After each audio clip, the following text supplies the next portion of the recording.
हर साल आश्विन महीने के शुक्ल पक्ष की प्रतिपदा तिथि से शारदीय नवरात्रि का पर्व मनाया जाता है। इस बार ये महापर्व 3 अक्टूबर से प्रारंभ होकर 11 अक्टूबर तक चलेगा।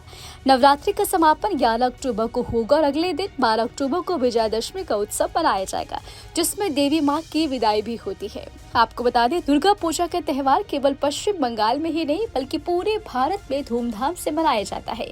यह त्योहार मुख्य रूप से 6 दिनों तक मनाया जाता है, जो नवरात्र के 5वें दिन से शुरू होकर विजयादशमी तक चलता है। बंगाल में देवी दुर्गा का दुर्गाष्टमी के रूप में पूजा जाता है, जो बुराई का नाश करती है। उत्तर भारत और उत्तर पूर्व में नवरात्रि भी बड़े श्रद्धा के साथ मनाया जाता है, जिसमें माँ की पूजा विधि विधान से होती है। माँ दुर्गा की मूर्ति बनाने के लिए विशेष मिट्टी का उपयोग किया जाता है, जिसमें वैशाली की मिट्टी भी शामिल होती है।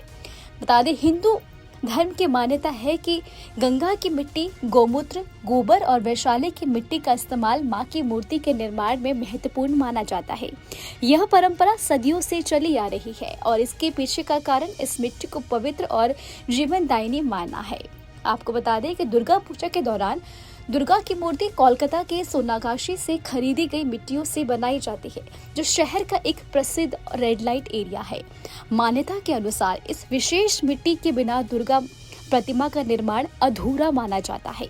यह मूर्ति बिना इस मिट्टी के बन ही नहीं सकती है, जो माता दुर्गा का पूजन स्वीकार नहीं होता है। यानी कि अगर कोई इस मिट्टी का बिना उपयोग किए ही बनाता है मूर्ति, तो माता दुर्गा जो है वो पूजा को स्वीकार नहीं करती हैं। इस परंपरा के अनुसार मंदिर के पुजारी या मूर्तिकार वैशाली के बाहर जाकर वैश्याओं से उनके आंगन की मिट्टी मांगते हैं और यह प्रक्रिया तब तक जारी रहती है जब तक कि उन्हें मिट्टी नहीं मिल जाती। अगर वैश्या मिट्टी देने से मना कर दे तो वे भी मांग जारी रहती है। पहले ये प्रथा केवल पुजारियों तक सीमित थी, लेकिन समय के साथ साथ मूर्तिकार भी इसमें शामिल हो गए और ये अनूठी परंपरा आज भी कायम है। सुनने में शायद आपको अटपटा लग सकता है, लेकिन इस परंपरा के पीछे कई गहरे कारण हैं। एक मान्यता के अनुसार जब कोई व्यक्ति वैशाली में प्रवेश करता है तो वो अपनी पवित्रता को द्वार पर छोड़ देता है। ऐसा माना जाता है कि उसके अच्छे कर्म और शुद्धता भीतर प्रवेश करने से पहले ही बाहर रह जाते हैं।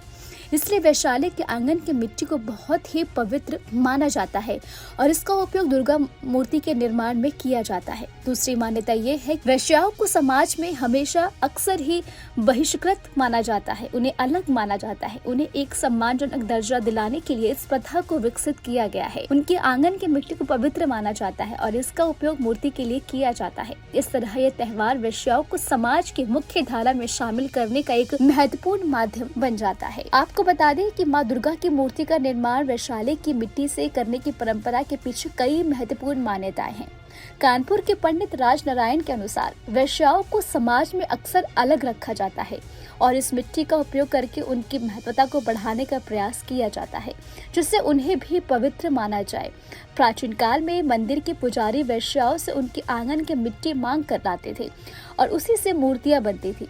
उस समय के साथ साथ यह परंपरा बढ़ी और नवरात्रि के पूजन के लिए उनकी मूर्ति भी इसी मिट्टी का प्रयोग होने लगा। एक पौराणिक कथा के अनुसार एक वैश्या माँ दुर्गा की बड़ी भक्त थी, जो बार बार तिरस्कार का सामना करती थी। उसने प्रार्थना की कि उसे वो इस तिरस्कार से बचाए। माँ दुर्गा ने उसकी प्रार्थना स्वीकार की और कहा कि उनकी मूर्ति का निर्माण वैशाली के आंगन से लाई गई मिट्टी से किया जाए। उन्होंने वरदान दिया कि इस मिट्टी से बनी मूर्ति की स्थापना से ही भक्त का व्रत सफल होगा। तब से यह परंपरा चली आ रही है। आपको हमारा वीडियो कैसा लगा हमें कमेंट करके आप जरूर बताएं और हमारे चैनल को सब्सक्राइब करना ना भूलें। न्यूज नेशन अब व्हाट्सएप पर खबरों की ताजा अपडेट के लिए न्यूज नेशन के इस QR कोड को स्कैन करें।